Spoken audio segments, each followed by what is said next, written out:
அனைவருக்கும் வணக்கம். இது ராம் கிருட்டி. தொடர்ந்து எனக்கு கொடுத்துக்கிட்டு வர ஆதரவு பெருமை அளிக்குது, வியப்பளிக்குது. நீங்கள் மென்மேலும் என்னுடைய பயணத்தில் பங்கேற்கணும். நாம் எடுக்கிற ஒவ்வொரு அடியும் ரொம்ப முக்கியமானது. அதற்கு உங்களுடைய ஆதரவு எனக்கு தேவைப்படுது. சப்ஸ்கிரைப் பண்ணி உங்களுடைய ஆதரவுகளையும் என்னை ஊக்கப்படுத்துமாறு கேட்டுக்கொள்கிறேன்.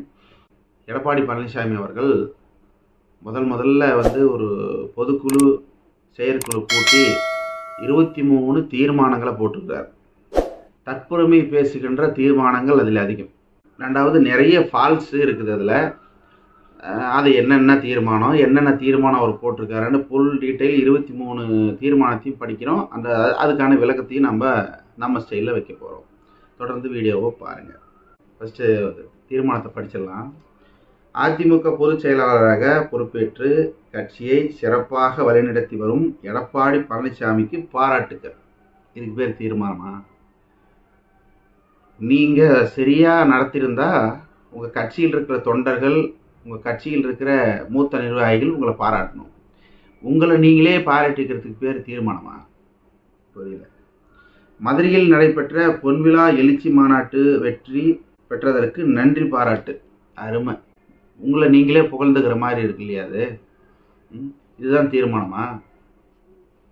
மதுரை மாநாட்டில் அங்கே இருக்கிற மதுரை மக்கள் ஓபிஎஸ்க்கு சப்போர்ட்டர்ஸு உங்களை கழுவி ஊற்றுனதும் செருப்பு பறக்க விட்டதெல்லாம் நாங்கள் பார்த்துட்டு தான் இருந்தோம். இருந்தாலும் நீங்களே உங்களை புகழ்ந்துக்கிறீங்க. வேறு வழி இல்லை, வேறு யாரும் புகழ்கிறதுக்கு இல்லை அப்படிங்கிறதுனாலே நமக்கு தெரியல. அடுத்த தீர்மானத்துக்கு போயிடலாம். தீர்மானம் 3.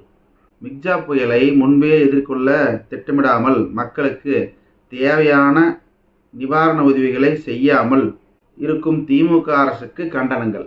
மிக்ஜா புயலில் முன்னாடி அவங்க எதுவும் செய்யலையா? புயலோட பாதிப்புகள் எந்த அளவுக்கு நடந்ததோ அதை விட வேகமாக செயல்பட்டாங்க.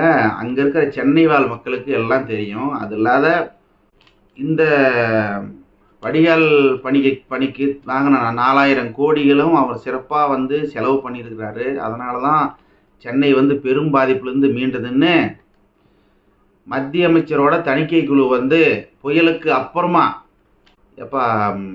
எடப்பாடி பழனிசாமி அவர்களே புயலுக்கு அப்புறமா மீட்பு பணி முடிஞ்சதுக்கு பின்னாடி ஆய்வு நடத்திட்டு ஆய்வறிக்கையை கொடுத்துட்டு போயிருக்கிறாங்க. உங்களை மாதிரி நிவாரண பொருட்கள் கொடுக்குறேன்னு சொல்லி 14 வயசு பொண்ணு மிதிச்சே கொன்னீங்க.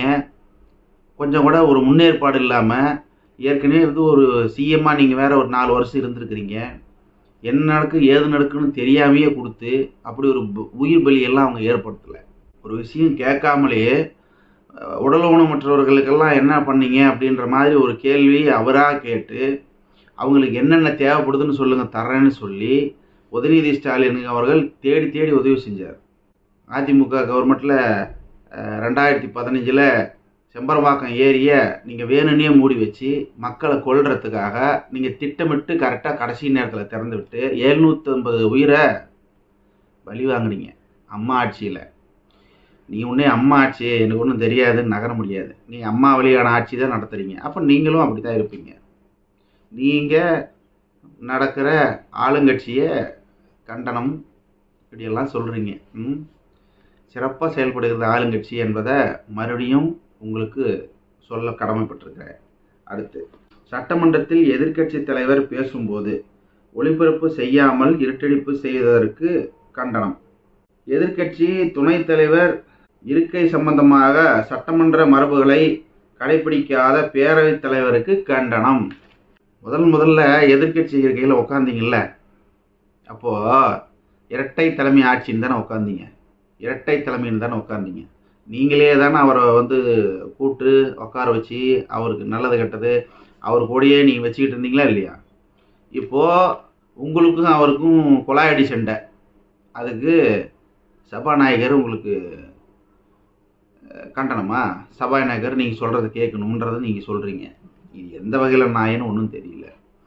உங்களுக்கு முன்னாடியே எம்ஜிஆரால் துவங்கப்பட்ட அதிமுக, அதுக்கப்புறம் அதிமுகவை ஜெயலலிதா கிட்ட ஒப்படைச்ச எம்ஜிஆர், ஒப்படைச்சுங்கிறதுல நம்மளுக்கு நிறைய குறைபடிக்கை இருந்தாலும் ஜெயலலிதா அவர்கள் எடுத்து சிறப்பாக நடத்திய கட்சி. இரும்பு பெண்மணி என்று எல்லோரும் தமிழக மக்களால் தூக்கி கொண்டாடப்பட்ட ஜெயலலிதா தனக்கு பின் சிஎம்மாக உட்கார்றதுக்கு பொறுப்பான நபர்னு கை காட்டியவர் தான் ஓபிஎஸ். அவர் பொறுப்பாக இருக்கிறார் இல்லைங்கிறது வேற. ஆனால் ஜெயலலிதாவால் கை காட்டப்பட்டவர். ஆனால் நீங்கள் எப்படி வந்தீங்க?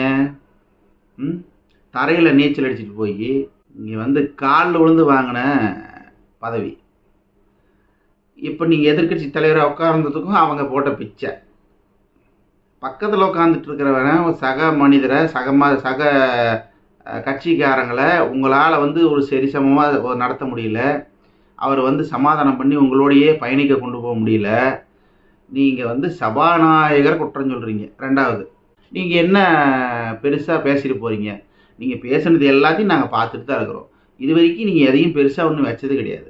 பேச வேண்டிய விஷயத்தெல்லாம் பேசவே மாட்டீங்க. நீட் பற்றி பேசணும், நீட் பற்றி ஆதரவு கொடுக்கணும், ஆளுநர் திருப்பி அனுப்பிய அந்த மசோதாக்களை மீண்டும் அனுப்பணும் அப்படின்னு கேட்டப்போ நீங்கள் வச்ச கேள்வியும் அதற்கு எதிர்கட்சி தலைமையிலிருந்து உங்களுக்கு வச்ச பதிலும் நாங்கள் கேட்டுட்டு தான் இருந்தோம். நீங்கள் மக்களுக்கு நல்லது செய்யறதும்னா எதிர்கட்சிக்கோட செயல்படணுன்றது இல்லை. எதிர்கட்சி எது நல்லது செய்யுது எது கெட்டது செய்யுதுன்னு நீங்கள் ஆராய்ச்சி பண்ணி நீங்கள் ஆராய்ந்து பார்த்து நீங்கள் செயல்படலாம். சரி, அதை பற்றி உங்களுக்கு என்ன? நீங்கள் தான் ஆரியர்னு கேட்டதுக்கு அதை பற்றி ஆராய்ச்சி பண்ணணும். எனக்கு என்ன தெரியும், ஏன்டா என்கிட்ட கேட்குறீங்கன்ற மாதிரிலாம் நீங்கள் பதில் சொன்னீங்க ப்ரெஸ்ஸில். கச்சத்தீவை மீட்டெடுக்க உரிய நடவடிக்கைகளை மேற்கொள்ள திமுக அரசுக்கு வலியுறுத்தல். ஓடு சக்க, கச்சத்தீவை மீட்டெடுக்கணுமா? திமுக அரசு நீங்கள் வலியுறுத்துறீங்களா? சரி, ரைட்டு. 10 வருஷமாக ஆட்சி பண்ணீங்களே, உங்களால் ஏன் முடியல? சரி விடுங்க. 10 வருஷம் ஆட்சியில் 6 வருஷம் ஜெயலலிதா அம்மையார், 4 வருஷம் நீங்கள் இருந்தீங்கல்ல. 4 வருஷம் 2 பேரும் ஓபிஎஸ் இபிஎஸ் சேர்ந்து கூத்தடிச்சிங்கல்ல. நீட்டுக்கு கையெழுத்து போட்டீங்க, ஆனால் நீட்டு எதிர்க்கிறத பற்றி பேசுவீங்க. இப்படியெல்லாம் பேசுனீங்கல்ல. நீங்கள் ஏன்ப்பா ஆளுங்கட்சியில் கூட்டணியில் இருந்தீங்க, 4 வருஷம் பயணிச்சிங்க, அது வேலையை நீங்கள் செஞ்சுருக்கலாம்ல. கச்சத்தீவை கொண்டு வர்றது. திமுக கச்சத்தீவை கொண்டு வரணும் ஒவ்வொரு தேர்தலையும் சொல்லிட்டு தான் இருக்குது. அதுக்கான முயற்சிகளை எடுக்குது. ஆனால் ஆளும் அரசாங்கம் அதுக்கு ஒத்து வரல. ஆனால் நீங்கள் அதை செஞ்சுருக்கலாம்ல. உங்களுக்கு தான் உணர்வு, மொழி உணர்வு, இன உணர்வு. சீமான் சொன்ன மாதிரி தமிழன், கொங்கு தமிழன், நீங்கள் செய்யலாம்ல. செய்யாமட்டுறதுக்கு காரணம் என்ன? என்னத்தையோ ஒன்று தீர்மானம்னு ஒன்று போடணும், ஒரு 20 தீர்மானம் ஒரு நம்பர் வயசில் எதையாவது உட்காரணும். அதனால் கச்சத்தீவை ஏற்றி விட்டீங்க. பெரிய காமெடி பீஸாக இருக்கிறீங்க எடப்பாடி அவர்களை. அடுத்து, தேர்தல் வாக்குறுதிகளை நிறைவேற்றாத திமுக அரசுக்கு கண்டனம். அருமையான பாயிண்ட் பிடிச்சிருக்கிறார். உண்மையிலேயே திமுக அரசாங்கம் இதுக்கு பதில் சொல்லி ஆகணும். சரியான பாயிண்ட்டு. இந்த மாதிரி தீர்மானம் போடுறதுக்கு வேறு யாராலேயும் முடியாது. அதிமுக அரசாங்கத்தால் மட்டும்தான். அதிமுக அரசாங்கம் முன்னாடி இருந்த அரசாங்கம் கூட முடியாது. நம்ம மானமிகு கொங்கு தமிழன் இபிஎஸ்ஆல் மட்டும்தான் முடியும். பெருமையாக பேசிக்க வேண்டிய ஒரே விஷயம் என்ன தெரியுமா? இவங்க கொடுத்தாங்கல்ல, நாங்கள் இது செய்வோம் அதை செய்வோம் அப்படின்னு. மகளிருக்கு, ஒவ்வொரு வீட்டில் இருக்கிற மகளிருக்கும் மானிய வகையில் வண்டி கொடுக்குறோன்னு சொன்னாங்கல்ல. செஞ்சாங்களா? ஒன்றும் செய்யலை. அவங்க சொன்னது எதையுமே செய்யலை. அந்த அம்மா 1 வருஷத்தில் செத்து போச்சு, ஜெயலலிதா அம்மா. அதுக்கப்புறமா 4 வருஷம் இவங்களே தான் கூத்தடிச்சாங்க. இந்த 4 வருஷம் கூத்தில் இவங்க கூத்தையும் மோடிக்கு ஜால்ரா அடிக்கிறதையும் மோடி என்ன சொல்கிறாரோ அதை இங்கே செயல்படுத்துறதுமாவே நவத்தினாங்க. தவிர 4 வருஷமாக அந்த அம்மா கொடுத்த வாக்குறுதியை இவங்க செருப்பை மதிக்கிற மாதிரி கூட மதிக்கலை. அந்த அம்மா கொடுத்தது நிறைய கோரிக்கைகள் கொடுத்தாங்க. ஆனால் ஒன்றைய கூட இவங்க நிறைவேற்றலையே. கேட்டால் நாங்கள் அம்மாவுடைய அரசாங்கம் நாங்கள் சிறப்பாக செஞ்சிட்டோம். அம்மா கொடுத்த எந்த தீர்மானத்தையும் நீங்கள் என்னத்தையும் நீங்கள் நிறைவேற்றலையே. அவங்க கொடுத்த எந்த வாக்குறுதியும் நீங்கள் நிறைவேற்றலையே. நீங்கள் திமுக கேட்க வந்துட்டீங்க. விட்டுட்டு போகும்போது, நீங்கள் ஆட்சி விட்டுட்டு போகும்போது எத்தனை ஆயிரம் கோடி கடன் இருந்தது, அது என்ன சூழ்நிலையில் இருந்தது, கொரோனா எப்படி இருந்தது, அந்த வருஷமே மழை வெள்ளம் வந்தது. மழையை நீங்கள் சரியாக பராமரிக்கிறதுனால அந்த மலை வடிகாலெல்லாம் அமைக்கிறேன்னு சொல்லிட்டு 8000 கோடி நீங்கள் எடுத்து கும்மி அடிச்சுட்டு போயிட்டீங்க. கடைசியாக இது அதுக்கப்புறம் இவங்க ஏசியன் வேர்ல்டு பேங்க்கில் இவங்க வாங்கின 4000 கோடி வச்சு இப்போ வேலையெல்லாம் தொடங்கி செஞ்சுருக்குறாங்க. அந்த இவங்க செஞ்ச ஒரு 75% வேலையை தான் இன்றைக்கி சென்னையை காப்பாற்றிருக்குது. இன்னும் பாக்கி வேலைகள் இருக்குது. நீங்கள் கொடுத்த தீர்மானம் நான் வந்து வீடியோவில் சொல்லலை, இன்னும் நிறைய தீர்மானங்கள் இருக்குது. அதுக்கு நீங்கள் இந்த தீர்மானத்துக்கான பதில் அந்த தீர்மானத்தில் வரும். அடுத்த தீர்மானத்துக்கு போகலாமா? ஊழல் ஆட்சி நடத்தும் திமுக அரசுக்கு கண்டனம். இது எல்லாரும் சொல்கிறது தான். எதிர்கட்சி ஆளுங்கட்சியும் மறுபடியும் அது ஆளுங்கட்சி ஆச்சுன்னா மறுபடியும் எதிர்கட்சி ஆளுங்கட்சியும் ஊழல் ஊழல் ஊழல்னு சும்மா வாயில் அடிக்கிறோம் தானே தவிர ஒரு ஆதாரத்தோடு அவங்களால நிரூபிக்க முடியலன்னு தான் சொல்லணும். உடனே எடுத்துக்குவாங்க. செந்தில் பாலாஜி 2011 அம்மா செஞ்ச ஊழலுக்கு செந்தில் பாலாஜி மாட்டிட்டு இருந்தார். உடனே பொன்முடி பொன்முடி செஞ்சது வந்து கருணாநிதி அவர்களோட ஆட்சி காலத்தில், அதுவும் வந்து கணக்கில் காட்டப்படாத 4.5 லட்சம், அதுதான் பிரச்சனைன்ற மாதிரியெல்லாம் வந்து அத்தாட்சிகள் வந்துருக்குது. அது இல்லாத அந்த அம்மா சரியாக கணக்கு காட்டலை, அவங்களுடைய வருமான வரியே சரியாக காட்டாத விட்டுருக்குறாங்க. இதுதான் பிரச்சனை. அப்படியே செஞ்சாலும் பொன்முடி வந்து குற்றவாளி இல்லையான்னு உச்சநீதிமன்றம் முடிவு பண்ணணும். இன்னொரு 20 நாள் இருக்குது. அதுக்கு மேலே வந்து அங்கே விசாரணை போகும். அதுக்கப்புறம் விசாரணை முடிஞ்சு போயிட்டு தான் தெரியும். ஆனால் நடப்பு ஆட்சி, இந்த ஸ்டாலின் அவர்களுடைய ஆட்சி 2.5 ஆண்டுகள் முடிஞ்சிருக்கு. இதில் உங்களால் குற்றம் கண்டுபிடிக்க முடிஞ்சா அப்போ இந்த தீர்மானம் சும்மா வெத்து தீர்மானம். அடுத்தது போகலாமா? 20 ஆண்டுகளுக்கு மேலாக சிறையில் இருக்கும் இஸ்லாமிய சிறைவாசிகளை விடுதலை செய்ய திமுக அரசுக்கு வலியுறுத்தல். நல்ல வசமா அருமையா. இது நீங்க திமுக கவர்மெண்ட்டை வலியுறுத்தக்கூடாது. ரவி இருக்கிறார்ல நம்ம ஆளுநர், அவரை வலியுறுத்திருக்கணும். மத்திய அரசாங்கத்தை வலியுறுத்திருக்கணும். மோடியை கேட்க வேண்டிய கேள்வி இது. தீர்மானம் போட்டாச்சு, தீர்மானம் போட்டு கொடுத்தாச்சு, அதுக்கு போட முடியாது. ரவி அதை மட்டும் ஒதுக்கி வச்சிருக்கிறாரு. பரிசீலனை செய்யணுமா நிறைய விடுதலை செய்யறதுக்கு அரசாங்கமே சொல்லுது. ஆனால் மத்திய அரசாங்கம் அதை மறுக்குது. இங்கே இருக்கிற இஸ்லாமியர்கள் வந்து நிறைய பேர் விடுதலை செய்யப்படாததுக்கு காரணம் அதுதான். ராஜீவ்காந்தி கொலை வழக்கில் சம்மந்தப்பட்டவங்களை விடுதலை செஞ்சிட்டாங்க. அது வந்து அங்கே இருந்தவங்க சுப்ரீம் கோர்ட்டுக்கு கேஸை போட்டு சுப்ரீம் கோர்ட்டுக்கு மாற்றி தமிழக அரசாங்கமும் அதற்கு இணைவாக செயல்பட்டு அவங்கள விடுதலை செஞ்சாச்சு. ஆனால் சிறையில் வாழும் இஸ்லாமியர்களை காப்பாற்றணும் அப்படின்னு அவங்களுக்கும் ஆசை தான். ஆனால் அவங்க வந்து தேசிய பாதுகாப்பு சட்டத்தில் கைது பண்ணி வச்சுருக்கிறாங்க. ஜனாதிபதியோட கையெழுத்து தேவைப்படுது. இங்கே இருக்கிற ஆளுநர் கையெழுத்து போட்டுருக்கணும். இங்கே ஒன்றும் இல்லை, சட்டமன்றத்தை செஞ்ச மசோதா. இதுக்கு வந்து ஆளுநர் கையெழுத்து போட்டிருந்தாவே விடுவிச்சிருக்கலாம். ஆனால் அவர் வந்து அங்கேருந்து எங்கே அனுப்பிச்சிட்டாரு? ஜனாதிபதிக்கு அனுப்பிச்சிட்டாரு. அப்போது மத்திய அரசாங்கமும் ஜனாதிபதியும் கூட்டு சேர்ந்து உடனே அவங்க கையெழுத்து போட்டால் தான் அங்கே நடக்கும். நம்ம எந்த தீர்மானத்தை போட்டு அனுப்பிச்சாலும், எந்த மசோதாக்களை போட்டு அனுப்பிச்சாலும் ஜனாதிபதி கையெழுத்து போட மாட்டார். வஞ்சிக்கப்பட்ட தமிழ்நாடு, இது உங்களுக்கு நல்லாவே தெரியும். வேறுமனே என்ன பண்ணுறது, 23 தீர்மானத்தை போடணும் இல்லை அப்படின்னு காமெடி பீஸாக பண்ணியிருக்கிறாரு இந்த தீர்மானத்தை. இதுக்கு அவருக்கு இதோட நடவடிக்கை எல்லாமே அவருக்கு சட்டமன்றத்திலேயே எல்லாமே சொல்லியாச்சு. இந்த நடவடிக்கை எல்லாமே அவருக்கும் தெரிஞ்சும் தீர்மானம். வெக்கங்கெட்ட கேடு. நாடாளுமன்ற மக்களவையில் நடைபெற்ற பாதுகாப்பு அத்துமீறல் சம்பவம் கண்டித்து ஜனநாயக அமைப்புகளின் பாதுகாப்பை வலுப்படுத்தி மத்திய அரசுக்கு வலியுறுத்தல். கண்டனம் இல்லை, தமிழ்நாட்டில் இருக்கிற ஆளும் அரசாங்கத்துக்கெல்லாம் கண்டனம், மத்தியில் இருக்கிற அரசாங்கத்துக்கெல்லாம் வந்து வலியுறுத்தல். இப்போ நான் ஒரு விஷயம் சொல்கிறேன். நீங்கள் வந்து பாஜக எதிர்ப்பு, திமுக எதிர்ப்பு, இந்த ரெண்டையும் சரிசமமாக எதிர்க்கணும்.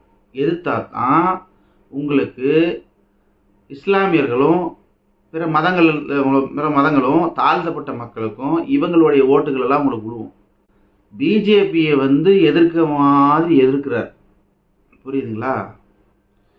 திமுகவை அஜந்தா, திமுகவை வந்து சுத்தமாக எதிர்க்கிறாங்க. பிஜேபியை எதிர்க்கிற மாதிரி ஆனால் எதிர்க்கலை. இது ஏன் நம்ம இப்படி சொல்கிறோம் அப்படின்னா, பிஜேபியை சுத்தமாக எதிர்த்துட்டாங்கன்னு வச்சுக்காங்க. எஸ்பி வேலுமணி, ராஜேந்திர பாலாஜி, இவங்கெல்லாம் மாட்டிக்குவாங்க. மினிஸ்டர்ஸ் நிறைய பேர் இருக்கிறாங்க, இங்கே நிறைய இருக்கிறாங்க மினிஸ்டர்ஸு. அதிமுக கவர்மெண்ட்டில் ஊழல் செஞ்சது ஆவணத்தோடு வந்து கொண்டு போய் கொடுத்த ஸ்டாலின் அவர்கள் பன்வாரிலால் புரோஹித், அப்போ இருந்த பன்வாரிலால் புரோஹித்கிட்ட கொடுத்தாரு. ஊழலோட ஆவணத்தோடு கொடுக்குறேன்னு கொடுத்தாரு. இப்போ அவரே மௌனம் காக்குறதுன்னா 2024 தேர்தலுக்கு தான் மௌனம். 2024 தேர்தலில் மத்தியில் காங்கிரஸ் உட்காந்துருச்சுன்னா அதிமுகவை அக்கக்கா பிரிச்சுருவாங்க. தட் மீன்ஸ் அத்தனை பேர் கைதாவாங்க. எடப்பாடி பழனிசாமி முதல் கொண்டு கைதாக வாய்ப்பு உண்டு. அதனால தான் வந்து கொடநாடு வழக்கு முடிவு போகிற வழக்கை மறுபடியும் உயிர்ப்பித்து வச்சிருக்கிறாங்க. அவ்வளோ பிரச்சனை இருக்குது. இப்போ மொத்தத்தில் எப்படியாவது வந்து நம்ம ஜெயிக்கணும். யார் ஜெயிக்கணும்? பிஜேபி ஜெயிக்கணும். பிஜேபி ஜெயிச்சாதான் நாம் இங்கே வந்து உயிரோடு இருக்க முடியும். இல்லைன்னா நம்மளை தூக்கி உள்ளே வச்சுருவாங்க, நாம் செத்துருவோம். அதுக்கு பிஜேபி கூட கூட்டணியாக இருந்தால் இந்த அண்ணாமலை மட்டும் இல்லை, இதுக்கு முன்னாடி இருந்த பாஜக நிர்வாகிகளும் எப்போ பார்த்தாலும் மக்கள்கிட்ட நல்ல வாங்கி கட்டிக்கிறதே வேலையாக போச்சு. இவனோட வந்து பசுவோடு சேர்ந்து பண்ணியும் பீத்துங்க மாட்டாச்சு, அவனோட சேர்ந்து நம்மளும் கெட்டு போயிடுவோமோ அப்படின்னு தான் மிகப்பெரிய அரசியல் நகர்வை செஞ்சுருக்கிறாங்க பாஜகவும் அதிமுகவும். என்னன்னா, நீயே என்னை விட்டு பிரிஞ்சு போன மாதிரி நடி, நான் உன்னை பிரிஞ்சு வந்த மாதிரி நடிக்கிறேன். ஆனால் நான் உன்னை எதையும் சொல்ல மாட்டேன், நீ என்ன எதையும் சொல்லாத. நான் தனியாக உன்னை விட்டு தனியாக வந்துட்டனாவே, இந்த கிரகத்தை விட்டு நான் தனியாக வந்துட்டனாவே எனக்கு நிறைய எம்பி உள்ளூர் எம்பியோட மறுபடியும் ஜெயிச்சு வெட்டி வந்து கேட்டுக்கிறேன். யார் மக்களை கேட்க முடியும்? அதான் ஓட்டு போட்டாங்கல்ல, ஓட்டு போட்டு அவனுங்க வேலை முடியுது போங்கடா அப்படின்ட்டு நான் எத்தனை எம்பி இருக்குதோ அந்த எத்தனை எம்பி உனக்கு நான் கொடுத்துட்றேன். இதுதான் அதிமுகவோட சைலண்ட் பாஜகவோட கூட்டணிக்கு. இது தெரியாமல் நிறைய பேர் அப்பாவி மக்கள் இருக்கிறாங்க. அந்த வீடியோ எல்லாத்தையும் ஷேர் பண்ணுங்கள். ஈழத்தமிழர்களுக்கு இரட்டை குடியுரிமை வழங்க மத்திய அரசுக்கு வலியுறுத்தல். அப்பா அருமை அருமை அருமை. மத்திய அரசுக்கு ஈழத்தமிழர்களுக்கு பரவாயில்ல. உங்களுக்கு திடீர்னு இங்கிருந்து வந்தது இந்த தமிழர் பற்று, அது ஈழத்தமிழர் பற்று. உங்களுக்கு ஆரியர்களை பற்றி கேட்டாவே ஆராய்ச்சி பண்ணணும்ல சொல்லுவீங்க. இவங்களை பற்றி உங்களுக்கு எப்படி தெரியும்? சரி ரைட்டு. அகதிகளாக வந்திருக்கிறாங்க. சிஐஏ என்ஆர்சி பில்லுக்கு நீங்கள் எதுவும் வாயே திறக்கலையே. எல்லாருமே அகதிகள் தானே. அப்போ அந்த அகதிகளுக்கெல்லாம் குடியுரிமை வரக்கூடாது, அவங்களெல்லாம் முஸ்லீமாக பார்த்து வெளியே அனுப்பணும், தமிழர்களும் அதில் அடக்கம், இந்தியர்களான்னு பார்த்து வெளியே அனுப்பணும். இந்த சிஏ சட்டத்துக்கு நீங்கள் ஏன் ஒத்து போனீங்க? என்ஆர்சி பில்லுக்கு ஏன் நீங்கள் ஒத்து போனீங்க? அப்போல்லாம் நீங்கள் ஆட்சியில் தான் இருந்தீங்க, உங்களுடைய கூட்டணியில் தான் இருந்தது. ஏன் அதை நீங்களே வாங்கி கொடுத்துருக்கலாமே? தீர்மானம்னு ஒன்று போடணுமில்ல, எதையாவது ஒன்று காரணம் காட்டணுமில்ல. எங்களுக்கு ஆல்ரெடி மூளையே வேலை செய்யாது, நாங்களே தெருமாக்கோல் தண்ணியை மலைக்கிற கூட்டம், சும்மா எங்களை கேள்வி கேட்காதீங்க அப்படின்னு சொல்கிறது மைண்டு வைஸ் எனக்கு கேட்குது. என்ன பண்ணுறது? இப்படி ஒரு முட்டாளை வந்து நம்மளும் 4 வருஷம் சகிச்சுட்டு போயிருந்துருக்குறோங்கிறது. உண்மையிலேயே தமிழர் மக்கள் வந்து மிகவும் சகிப்புத்தன்மை வாழ்ந்த ஒரு மக்கள். வடகிழக்கு பருவமழையால் சேதமடைந்த நெற்பயிர்களுக்கு நிவாரணம் வழங்காத திமுக அரசுக்கு கண்டனம். இப்போ ஒரு மழை பெஞ்சு எல்லாம் செத்துக்கிட்டு இருக்கிறாங்களே, இன்னும் எத்தனை பேர் செத்தாங்க என்னன்றது சரியான டீட்டெயில் ரிப்போர்ட்டே இன்னும் வரல. அதை பற்றி ஒரு தீர்மானத்தையும் காணுமே. அந்த 23 தீர்மானத்தில் ஏன் அவங்கெல்லாம் செத்தா பரவாயில்லையா? நீங்கள் தான் அந்த பக்கமே தலைவே காட்டலையே. அரசாங்கம் இருக்கிற சூழல் சரியா இல்லை. இதே தீர்மானத்தை சட்டமன்றத்தில் இந்த அக்ரிகல்ச்சர் சம்மந்தப்பட்ட இந்த தீர்மானத்தை சட்டமன்றத்தில் சொன்னீங்கன்னா அவங்களுக்கு தகுந்த பதிலும் சொல்ல முடியும். அப்படி சப்போஸ் வந்து கொடுக்க வேண்டிய சூழ்நிலை இருந்தால் கண்டிப்பாக இந்த அரசாங்கம் எல்லாருக்கும் நல்லது செய்கின்ற அரசாங்கம் விவசாயிகளை மட்டும் என்ன வஞ்சிக்குமா என்ன? ஆனால் வஞ்சிக்குவதை போல் கதை கட்டுவது தான் நம்மளுடைய பேர். நம்மளுக்கு பேரே என்ன? மோடி எங்கள் டாடி என்ன கோடு கிழிச்சிட்டா நம்ம தாண்ட மாட்டோம். இதுதான் உங்களுடைய அஜெண்டா. உங்களுக்கு வந்து தனியாக வந்து எந்த ஒரு கொள்கை கோட்பாடுகளும் கிடையாது. அடுத்த தீர்மானத்துக்கு போகலாமா? தமிழ்நாட்டில் நெசவுத் தொழிலை பாதுகாக்க தவறிய திமுக அரசுக்கு கண்டனம். எங்கே தவறிச்சு, எதில் தவறிச்சின்னு சொன்னால் கொஞ்சம் நல்லாயிருக்கும். நெசவாளர்களுக்கு 500 unit free current, 3 phase current கொடுத்தது மாண்புமிகு முன்னாள் முதலமைச்சர் முத்தமிழறிஞர் கலைஞர். அது இல்லைன்னா நிறைய நெசவு தொழில் போயிருக்கும். கரண்ட் பில்லு கட்ட முடியாதே ராவடிப்பட்டு இருந்தார். இந்த கரண்ட்டு ஃப்ரீயாக கொடுத்ததே அவர் தான். நன்றிகட்ட உலகமடா அப்படிங்கிற மாதிரி நீங்கள்லாம் நன்றிகட்டவளாக போயிட்டீங்க. அந்த ஒரு விஷயத்தை கூட உங்களால் வந்து சொல்ல முடியல. நெசவாளர்களுக்கு நலனை பாதுகாக்கலைன்னு ஒரு ஃபேக்காக, நான் தான் ஃபஸ்ட்டே சொன்னானே, ஃபேக்காக நிறையா தீர்மானம் இருக்குது, உதவாத தீர்மானங்கள் நிறையா இருக்குது சொன்னல. சும்மா லிஸ்ட்டு வேணும்ல, லிஸ்ட்டு அதுக்காக வச்சிருக்கிறார் நம்ம ஏபிஎஸ். பட்டியலின மக்களின் நலனில் அக்கறை கொள்ளாமல் அவர்களுக்கு கிடைக்க வேண்டிய உரிமைகளை பறிக்கும் வகையில் செயல்படும் திமுக அரசுக்கு கண்டனம். எடப்பாடி பழனிசாமி அவர்களுக்கு ஒரு முக்கியமான விஷயம், இதுவரையில் பட்டியலின மக்களுக்காக மட்டுமே போராடுகிற ஒரே ஒரு அரசாங்கம் எதுன்னா திமுக அரசாங்கம் தான். இந்த பட்டியலின மக்களை ஒடுக்கணும், திமுக அரசு வந்தா பட்டியலின மக்களுக்கு கொண்டாட்டம், அவனுங்களை ஒடுக்கணும் அப்படிங்கிறதே உங்களுடைய நிறைய பேரோட அஜெண்டாவா இருக்கும். யாரு? கொங்கு பெல்ட்ல. இதுதான் நீங்க நிறைய பேர் பேசிப்பீங்க. நானும் சேலம் மாவட்டத்தை சார்ந்தவன் தான். எங்க நடக்குது என்ன நடக்குதுன்னு எனக்கும் தெரியும். எப்ப அவங்க வந்துட்டா இவங்களுக்கெல்லாம் கொண்டாட்டம்பா, இவனுங்களை அடக்கிறதுக்கே டிஎம்கேக்கு ஓட்டு போடக்கூடாது அப்படிங்கிற மாதிரி மனப்பான்மையில சுத்தி எடுத்துக்கிறவங்க நீங்க இப்படி ஒரு ஸ்டேட்மெண்ட்டா? அப்படியே இருந்தாலும் அவர் என்ன கொடுக்க மறந்தார்? எங்களுக்கு ஒன்றும் அந்த மாதிரி தெரியல. அப்படி இருந்திருந்தா பட்டியலின மக்களே அவர் சரியா கவனிக்காது விட்டுருந்தா அதற்காகவே பேசும் பாடுபடும் திருமாவளவன் என்னைக்கோ திமுகவை தூக்கி தூர எறிஞ்சிட்டு போயிருப்பார். இன்னி வரைக்கும் அவர் தொடர்றாருன்னா பட்டியலின மக்களுக்காக அரசு, இந்த அரசு அந்த நமக்கான அரசுன்னு அவர் மனசுல பட்டதுனால தான் இது வரைக்கும் தொடர்ந்து இருக்காரு அப்படிங்கிறதையும் தெரியப்படுத்துகிறேன். பொம்மை முதலமைச்சர் அப்படின்னு நீங்க சொல்லலாம், நான் சொல்றேன் நீங்க பொம்மை செயலாளர் அதிமுகவோட, சரியா? எனக்கு கட்சி மதம் உங்களுக்கு இருக்கா அப்படிங்கிறதே தெரியல, அதுக்கு கேஸ் ஓடிட்டு இருக்கு. ஓபிஎஸ் எழுதுங்கிறாரு, இபிஎஸ் உங்களுதுங்கிறீங்க, அங்க ஒரு தினகரன் எழுதுங்கிறாரு, சசிகலா எழுதுங்கிறாங்க, நான் ஒன்றும் கட்சியை விட்டு போகலங்கிறாங்க. உங்களது கழுவுங்க, அப்புறம் அடுத்து பார்க்கலாம். அவசரத்தில் பொது பாடத்திட்டத்தை அமல்படுத்தி துடிக்கும் திமுக அரசுக்கு கண்டனம். நீங்கள் தான் நிறைய பாடத்திட்டங்களை தமிழ்நாட்டில், அதுவும் மத்திய அரசாங்கத்தோட பாடத்திட்டத்தை உங்களுடைய ஆட்சியில் நிறைய கொண்டு வந்தீங்க. இவங்க இது வரைக்கும் கல்விக்கு எந்த துரோகமும் செஞ்சதாக எனக்கு ஒன்றும் தெரியல.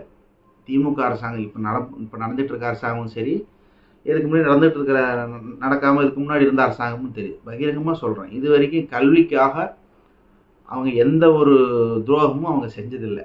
மாற்றா இங்கே இருக்கிற சாதாரண மக்கள் முதல் கொண்டு படிக்கணும்னு நினச்சவங்க அவங்களோட பயண செலவுக்கு இல்லாமல் அவங்களுக்கு பஸ் பாஸ் ஃப்ரீயாக கொடுத்தவங்கெல்லாம் திமுக அரசாங்கத்தை சேர்ந்தவங்க.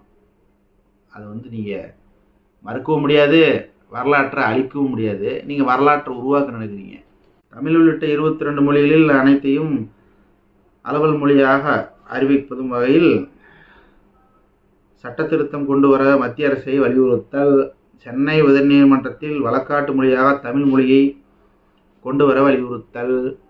அவங்க ஹிந்தியை கொண்டு வருவாங்க, தமிழெல்லாம் கொண்டு வர மாட்டாங்க. தமிழ்நாட்டிலையும் சரி எல்லா இடத்துலையும் அதான் நடந்துட்டு இருக்குது. ஆனால் நீங்கள் இது வரைக்கும் அதை பற்றி அவங்கள எதிர்க்கவே இல்லையே. பாஜக அரசாங்கம் இந்தியை தான் தூக்கி வச்சு கொண்டாடுது. இன்றைக்கி கூட ஐபிசி சட்டம், ஐபிசின்னு நம்ம பேசுவோம் இல்லையா, சட்டத்தில் ஐபிசி சட்டம், ஐபிசி சட்டம், இதெல்லாம் பேரை மாற்றி அவங்க பாரதியன்னு ஹிந்தியில் வச்சுக்கிட்டாங்க. அதை நீங்கள் கேள்வி கேட்க கொஞ்சம் கூட தெம்பு திராணி எதுவுமே இல்லை. உங்களுடைய வானிலை சொல்லணுமா, ஆண்மையற்ற முதுகெலும்பு இல்லாத பொதுச் செயலாளராக இருக்கிறீங்க. அதெல்லாம் நீங்கள் கேட்கலாம்ல. அதை கேட்ட இந்தியை உள்நாட்டுக்குள்ளே நம்ம தமிழ்நாட்டுக்குள்ளே வர்றதை நிறுத்துங்க, மற்றது தானாக நடக்கும். சமூக நீதிக்கு எதிராக செயல்படுவது திமுக அரசுக்கு கண்டனம். அப்பா இதெல்லாம் பொய் தீர்மானங்கள். இதை பற்றி விமர்சனம் செய்ய நான் தயாராக இல்லை, ஏன்னா நேரம் இல்லை. சும்மா இவங்க கோமாளித்தனத்துக்கெல்லாம் நாம் உட்காந்து பேசிகிட்டு இருக்க முடியாது. இதை யாருமே ஒத்துக்க மாட்டாங்க. இதை ஒத்துக்கிறீங்களா ஒத்துக்கலையா கமாண்டில் கொஞ்சம் கழிவு ஊற்றுங்க. இபிஎஸ் பற்றி. காவிரி நதிநீர் பிரச்சனையில் திமுகவின் சந்தர்ப்பவாத துரோகத்திற்கு கண்டனம். சரி, நீங்கள் தான் இருந்தீங்கல்ல, கொண்டு வரலாமில்ல. நீங்கள் காவிரி நதிநீரில் என்ன பண்ணீங்க? ஆணையம் அமைக்க சொன்னது உச்சநீதிமன்றம், நீங்கள் அமைச்சது என்ன? ஆணையம்னா அவங்க தனித்து செயல்படுவாங்க. அதாவது கர்நாடக அரசா சொல்கிறதையும் கேட்க மாட்டாங்க, தமிழ்நாடு அரசு சொல்கிறதையும் கேட்க மாட்டாங்க. நீங்கள் அமைச்சது என்ன? உங்கள் ஆட்சியிலேயே அதை விட்டீங்க. உங்கள் ஆட்சியிலேயே விட்டீங்க. நீங்கள் போராட்டம் இருக்கணும்ல. நீங்கள் விட்டு போட்டு நீங்கள் என்ன கவுண்டர் பேசிகிட்டு இருக்கிறீங்க? சிறுவுள்ளத்தனமான விஷயம் கேள்வி இது. நீட் தேர்வை ரத்து செய்வோம் என பொய்யான வாக்குறுதியை அளித்த திமுக அரசுக்கு கண்டனம். நீங்கள் நிஜமாகவே நீங்கள்லாம் எதிர்கட்சி தலைவர் தானா? ஊரில் ஆடு மேய்ச்சிட்டு இருக்கிறீங்களா? திமுக அரசாங்கம் நீட் தேர்வை ரத்து செய்வதற்காக அவங்க எடுத்துகிட்டு இருக்கிற ஒவ்வொரு மூவும் உங்களுக்கு தெரியும். தெரிஞ்சு அவங்க வந்ததுமே நிறைவேற்றிய மசோதா. அதை ஆளுநர் மறுக்கிறார். ஆளுநர் கையெழுத்து போட்டிருந்தா என்றைக்கோ நீட்டை விலக்கு நம்ம வாங்கியிருக்கலாம். உச்சநீதிமன்றத்தில் போய் வழக்கு போட்டு அது ஓடிட்டு இருக்குது. விடாது பாடுபடுறாங்க. ஜனாதிபதி கைக்கு போயிருக்குது நீட் விலக்கு மசோதா. தமிழ்நாடு சட்டமன்றத்தில் ஏற்படுத்திய மசோதா. ஜனாதிபதி கையெழுத்து போடணும். திரௌபதி முர்மு போட மாட்டாங்க. ஆட்சி மாறுற வரைக்கும் போடவே மாட்டாங்க. 2024 ஆட்சி காங்கிரஸ் ஏறி உக்காந்தால் மட்டும்தான் அங்கே கையெழுத்திடுவாங்க. இவங்களுடைய செயல் முடிச்சுட்டாங்க. நீங்கள் இதை பாஜகவை பார்த்து கேட்க வேண்டிய கேள்வி. நீட் தேர்வை ரத்து பண்ணுங்க, தமிழ்நாட்டுக்கு மட்டும் விலக்கு கொடுத்தீங்கன்னா நம்மளுக்கு ஓட்டு நல்லா விடுவோம், 2024 தேர்தலில் நம்ம ஜெயிக்கலாம் அப்படின்னு சொல்லி நீங்கள் உங்களுக்கு தான் ரொம்ப ட்ரைனிங் ஆச்சு நீச்சல் அடிக்கிறதுல. நல்லா மண்டி போட்டு நல்லா நீண்டு மோடி காலில் விழுந்தீங்கன்னா வாய்ப்பு உண்டு. தமிழக முழுவதும் டெங்கு காய்ச்சல் பரவியதை கட்டுப்படுத்த தவறிய திமுக அரசுக்கு கண்டனம். கம்பேரிட்டிவாக பேச விரும்பலை, ஆனால் கம்பேரிட்டிவ் இல்லாமல் பேசவும் முடியல. ஏன்னா இவங்க கோவிட்-19 இவங்களோட லட்சணம் ஊரெல்லாம் சந்தி சிரிச்சு இவங்க பேச ஆரம்பிச்சிட்டாங்க. எங்கே வந்தது டெங்கு காய்ச்சல், என்ன பாதிப்பு, எவ்வளோ பேர் செத்தாங்க, ஒன்றுமே இல்லை. மொட்டை பிடிச்சுன்னா ஒரு தீர்மானம். அதாவது தீர்மானம் ஏற்றணும் அப்படிங்கிற அந்த லிஸ்ட்டில் வரணுங்கிறதுக்காக கொடுத்த தீர்மானம் அதெல்லாம். விலைவாசி உயர்வை கட்டுப்படுத்த தவறிய சொத்து வரி, வீட்டு வரி, மின் கட்டணத்தை உயர்த்திய திமுக அரசுக்கு கண்டனம். சொத்து வரி ரியல் எஸ்டேட்டில் விற்கிறாங்க. ரியல் எஸ்டேட்டுக்கு நல்ல கோடிக்கணக்கில் விற்கிறீங்க. நீங்கள் எவ்வளோ கோடிக்கு விற்கிறீங்களோ அவ்வளோ கோடிக்கு தான் நீங்கள் சொத்து வரியை போடுறீங்களா? சொல்லுங்கள். 1 கோடி ரூபாய்க்கு விற்கிறோம். ஆனால் கவர்மெண்ட் ரேட் எவ்வளோ? ஆனால் கவர்மெண்ட் ரேட்டில் எத்தனை பர்சன்ட்டோ அவ்வளோதானே நம்ம கட்டுறோம். அப்போ நீங்கள் விற்ற 1 கோடிக்கே கட்டுறீங்க? கட்டுறது இல்லையே. கொஞ்சமாக தானே ஏற்றிருக்கிறாங்க. கட்ட வேண்டிய அமௌண்ட்டு நீங்கள் கட்டுறதில்ல. கட்டுங்களேன். மின் 2வது கரண்ட்டு பில்லு ஏற்றிட்டாங்களாம். 100 யூனிட்டு எல்லாருக்கும் ஃப்ரீ கொடுத்தாங்கல்ல.